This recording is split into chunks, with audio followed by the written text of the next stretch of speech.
Good evening, ladies and gentlemen, and welcome to the 2014 National Chinese Language Conference. 女士们、先生们，2014年全美中文大会现在开幕。Please welcome the Dean of Humanities at UCLA, David Schaberg. 有请加州大学洛杉矶分校人文学院院长 David Schaberg 先生。Thank you, everyone. I'm very honored to have a role in kicking off the 2014 National Chinese Language Conference. For all of you, whether you've come from here in Los Angeles or from elsewhere in the state, from across the country or from around the world, I thank you and welcome you to Los Angeles. Thank you for not considering 1,000 miles a long way to travel to join us here today. Well, as many of you know, California was the first place in North America where North American culture began to become Chinese.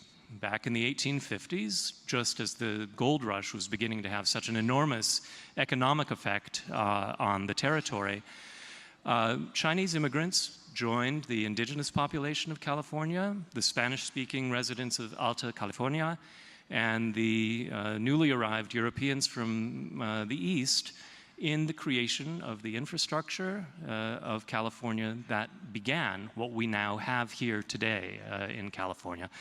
They also helped to create a cultural life, and they established a lasting presence here in California.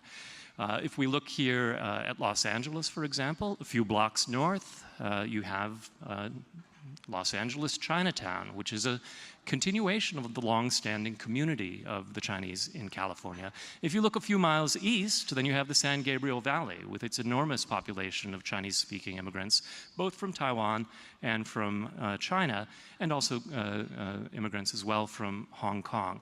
Los Angeles is the largest population of ethnic Chinese outside of, the largest population in California and in the United States of Chinese-speaking and Chinese ethnic community members. Now, as a dean of UCLA, I can't help but speak a little bit about UCLA's role in helping to promote Chinese culture and knowledge of Chinese language and culture in the United States. In the Department of Asian Languages and Cultures at UCLA, we teach hundreds of students Chinese each year. Our Center for Chinese Studies organizes dozens of events each year to examine various aspects of Chinese culture, politics, economy, religion, literature, and on and on. And we're especially proud of our Confucius Institute, which, with the help and collaboration of Han Ban, has made a place for UCLA all across the communities of Los Angeles. Our Confucius Institute has distinguished itself especially in the teaching of Chinese language in K through 12 at the LA Unified School District. We're very proud of the way that this connection allows UCLA to build bridges with very different parts of the community here at Los Angeles and to begin to prepare that higher degree of Chinese linguistic and cultural knowledge that we're going to need as we go forward in the 21st century. Now, as it happens, my own scholarly work is on early Chinese thought, and particularly on early Chinese Confucianism. So before we start the artistic performances that are going to begin tonight's program, I just want to make a couple of comments about Confucius's attitude to the arts. Now, many of you who are familiar with Confucius's thought know that he held up a high bar before you start to study the arts, right? He tells us that, he tells his disciples, 弟子，入则悌 入则孝，出则悌，谨而信，反而忠，而亲仁，行有余力，则以学文. Right? It's after you've mastered your sort of basic moral constitution that you begin to delve into the artistic engagements that allow you to build your serious adult connections with other parts of society. Once you've done that, you're going to be studying the various cultural elements that make a true member of society. So when he talks about poetry, for example, he says, 小子，何莫学赋诗？诗可以兴，可以观，可以群，可以苑. That is, boys, why not study poetry?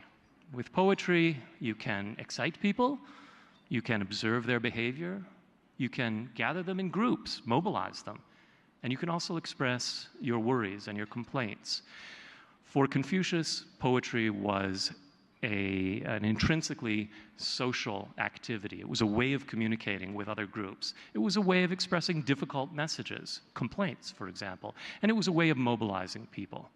As we look at the kinds of performances we're going to see tonight, as we think about the kind of work that we do as teachers of Chinese language and culture, then we have to think back to Confucius, I think, and his deeply social concern for the way that arts help to make us full human individuals, and the way that the arts help us to connect across the various things that can sometimes divide us.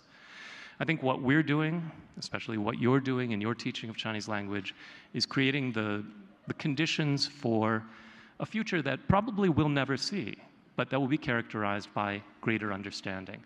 I'm grateful to you for that. I'm proud of the role that UCLA and its Confucius Institute have played in that project, and I wish you a very successful conference over the next few days. Thank you.